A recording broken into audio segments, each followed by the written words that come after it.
స్థితిని బట్టి ఆ తల్లి ఏడుస్తున్న భార్య దగ్గరకు వచ్చి భర్త అంటున్న మాట చూడండి. బైబిల్లో రాయబడిన మాటల్లో ఇదొక కిరీటం వంటి మాట.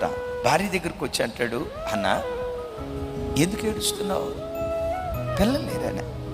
ఎప్పుడైనా నీకు పిల్లలు లేరని కానీ, నువ్వు గుడ్రాలువని కానీ, నీకు పిల్లలు పుట్టలేదని కానీ ఎప్పుడైనా ఒక మాట నాన్న గుండెల మీద పెట్టుకొని భార్యతో ఒక మాట అంటాడు, అయినా కుమారులు లేరని ఏడుస్తున్నావు, 10 మంది కుమారుల కంటే నేను నీకు శ్రేష్టమైన వాడిని కానా అంటాడు.